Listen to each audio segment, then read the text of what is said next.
Hello ladies and gentlemen, and welcome to the Pendor faction overview. We will discuss some lore, the common troops as well as the noble troops, so let's get going. Bear in mind that there will be timestamps in the description if you want to skip to a certain part of the video.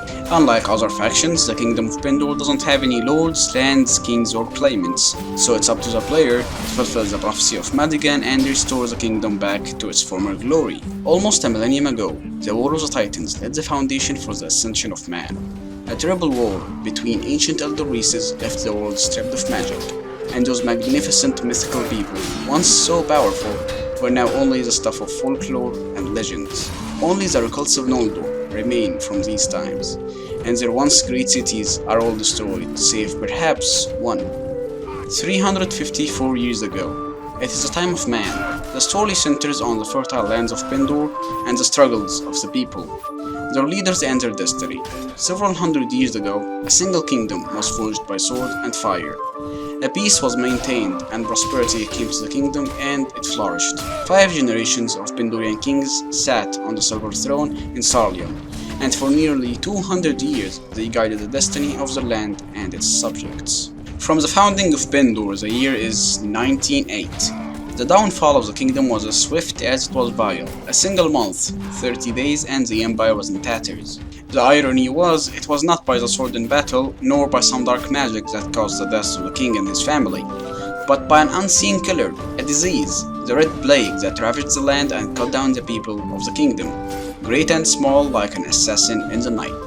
The royal family had perished, and there was no king to rule the land. Then came the invasions that seemed to shatter the once proud kingdom into silvers, and the glory that was once the kingdom of Pendor was now itself the stuff of legend. With the death of the king and his heirs, there was chaos. Multiple lords laid claim to the throne, and nearly every noble of the land began squabbling over succession. The kingdom of Pendor has the largest troop tree in PoP, making it the most balanced as they have mid-cavalry, heavy cavalry, infantrymen, spearmen, foot knights, archers, and heavy archers. They are the only kingdom to come with 3 noble units for cavalry, infantry, and archers, and they train the most amount of knighthood orders knights out of any other faction, including Ebony Gauntlet, Griffins, Radiant Cross, Dawn, Eventide, and Silver Mist. The kingdom, however, lacks any type of crossbowmen and skirmishing-focused infantry, as well as horse archers. The kingdom of Pendor also lacks a factional knighthood order, which is why we will get straight to the common troops of the faction. The Pendor Bladesman has a very close performance to the Empire Legionnaire, but lacking any type of skirmishing weapon.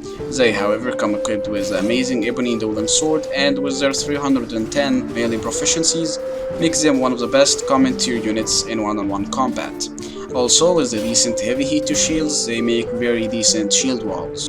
However, they take a very long time to upgrade, unlike the Empire Legionnaire, and the unit before them is the Pendor Man-at-Arms, which is a shock infantry with no shields, so you can't rely on this troop line for shield walls. And now for the Pendor Heavy Spearmen, I will be comparing them to the Fierce Vein Huntress as they both share the same role on the field. Basically, they are a worse version of the Fierce Vein Huntress, having 60 less proficiencies in polearm at 330 and 6 to 5 skulls template. They have decent armor and spears, however they don't always come with shields.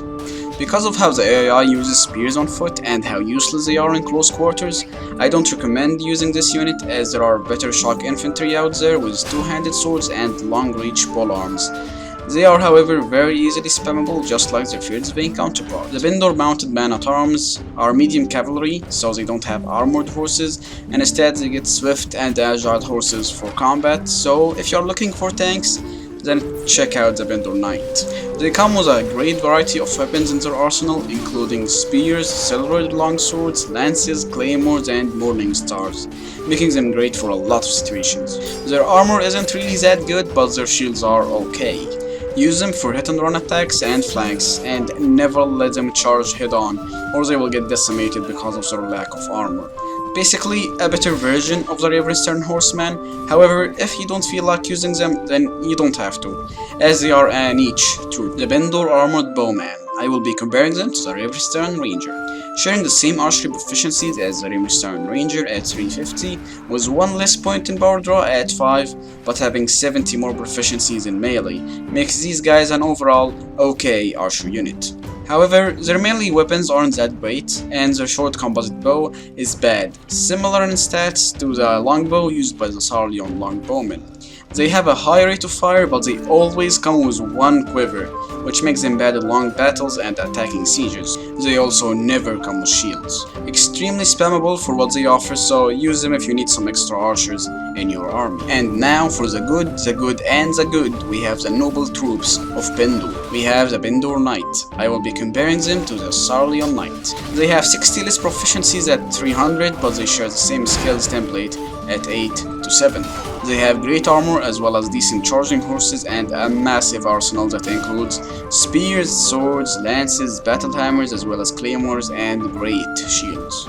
They are a decent heavy cavalry, but the number one spot still goes to the Sarlion Knight. Use them like you would any other heavy cavalry by charging right through the enemy. The Pendor Foot Knight are very high quality shock infantry as well as shield infantry in some cases. They are a bit slow on the feet because of their heavy armor, but they have a very fast swing speed because of their high melee proficiencies at 360 and an amazing 9 to 8 skills template.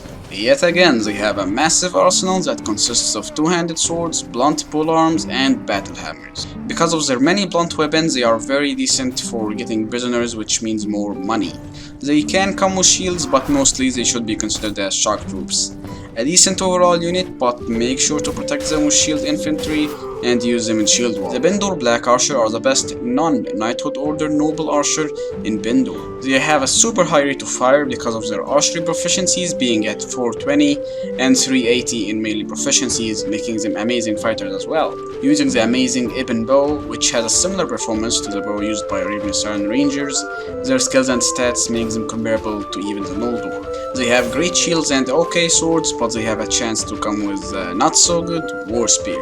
Definitely utilize these men in your army and don't put them in risky situations, as they are some of the best archers that Pendor provides, and keep in mind that they can be trained up to the Silver Mist range. As for the conclusion, there is really no best way to play as this faction, as it has so many possibilities, so my suggestion is to experiment around with it and find the best army composition of Pendor that best suits you. This is it for the Pendor faction overview. I hope you guys enjoyed. If you did, maybe give me a thumbs up. I upload a lot of Mountain Blade content, so maybe consider subscribing to know when a new video is out. See you next time and have a great day.